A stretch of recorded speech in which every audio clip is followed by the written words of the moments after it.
Iya, minasan, welcome back again with Mr. K di sini. Oke, balik lagi sama pembahasan Hunter x Hunter nih, Re. Kali ini Mr. K bakal bahas Grid Island, salah satu arc paling unik di Hunter x Hunter yang pada awalnya tampak seperti permainan sederhana yang diciptakan oleh Game Freaks. Tapi, jika kita telusuri lebih jauh, mungkinkah Grid Island sebenarnya memiliki tujuan yang jauh lebih besar? Bagaimana jika Grid Island bukan hanya sekedar permainan, melainkan prototipe untuk menghadapi salah satu tantangan terbesar dalam dunia Hunter x Hunter, apalagi kalau bukan Dark Continent?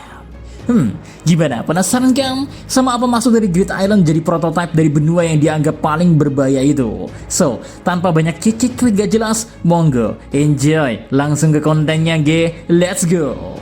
Oke Rek, sebelum masuk ke pembahasan utama, kita coba pahami dulu mengapa Dark Continent menjadi ancaman yang begitu besar. Kata kuncinya jelas angka gak pernah bohong. Pasalnya, tingkat kelangsungan hidup manusia di Dark Continent hanya 0,04%. Ini berarti hampir semua orang yang pergi ke sana akan mati. Atau bahkan lebih buruknya lagi, menjadi mangsa ancaman yang tak terbayangkan. Terlebih bagi mereka yang selamat aja, trauma dan gangguan mental tampaknya menjadi harga yang harus dibayar setelah melakukan ekspedisi ke benua itu. Tapi, di tengah situasi ini, ada satu pertanyaan penting. Adakah suatu yang dapat meningkatkan peluang keberhasilan ekspedisi ke Dark Continent? Suatu yang sudah diperkenalkan di ceritanya bahkan. Jawabannya mungkin terletak pada permainan Grid Island dan kartu-kartu ajaibnya, Re. Salah satu kartu yang paling terkenal di Grid Island adalah Angel's Breath. Kemampuan penyembuhannya begitu besar hingga banyak orang yang belum pernah bermain game ini pun mengetahuinya. Tapi mengapa kemampuan ini terasa lebih dari sekedar kartu dalam game? Nah, jika kita lihat lebih dalam, Grid Island bukan hanya permainan biasa, melainkan sistem kompleks yang menggabungkan teknologi dan NAND. Jadi bagaimana jika Angel's Breath sebenarnya dirancang sebagai prototipe untuk kemampuan penyembuhan yang lebih kuat, yang nantinya bisa digunakan di Dark Continent.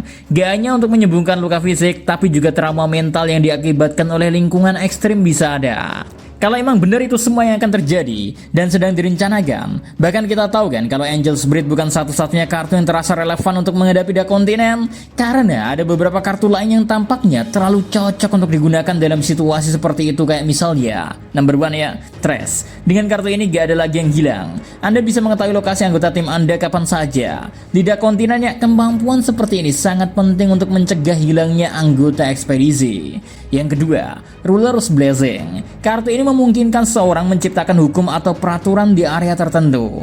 Bayangkan jika kemampuan ini diterapkan di Dark Continent, Anda bisa menciptakan hukum yang mencegah kematian atau membuat Angel's Breath lebih mudah diakses. Yang ketiga, Recycling Room. Ketika menemukan artefak yang rusak di Dark Continent, kartu ini bisa memperbaikinya. Hal ini tentu saja membuka peluang untuk memanfaatkan sumber daya yang ditemukan di sana. Keempat, Hypothetical TV. Bayangkan jika Anda bisa memprediksi semua kemungkinan seperti yang dilakuin Dr. Strange. Dengan kartu ini ya, Anda bisa mempersiapkan diri untuk menghadapi ancaman baru yang belum pernah diketahui sebelumnya.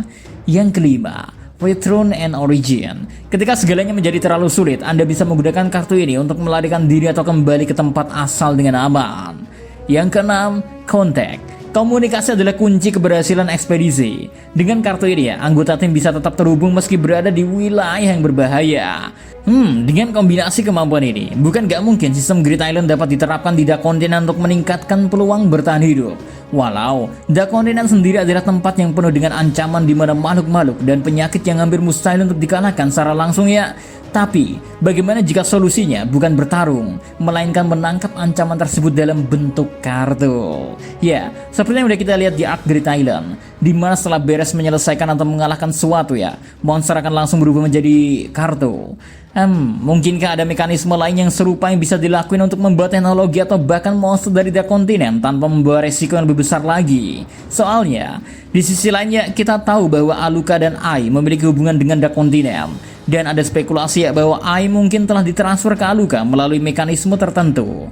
Nah, jika ancaman Dark Continent bisa diubah menjadi kartu seperti Grid Island, maka tingkat kesulitan ekspedisi akan menurun drastis. Dan kalau itu memang bisa dilakuin, ini adalah solusi cerdas yang sesuai dengan sifat manusia dalam serial Hunter x Hunter yang berfokus pada beradaptasi dan mengendalikan, bukan melawan secara langsung.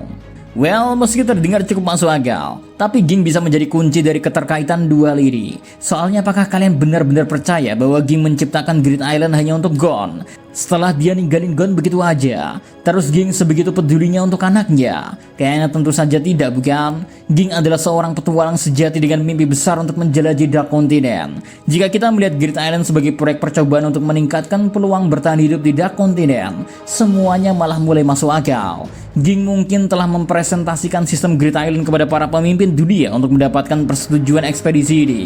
Kemampuan seperti Angel Blazing dan potensi untuk menangkap ancaman dalam bentuk kartu bisa aja menjadi alasan mengapa ekspedisi ini diizinkan ke depannya. Walau saat ini Ging sendiri sedang menuju ke sana ya, di waktu yang bersama dengan para orang-orang berada di atas kapal Kakin, sehingga mungkin aja ya kita bisa mendapatkan konfirmasi akan hal ini jauh lebih cepat untuk melihat mungkin atau enggaknya Ging menemukan cara yang sama dengan yang dia buat di Great Island sebelumnya.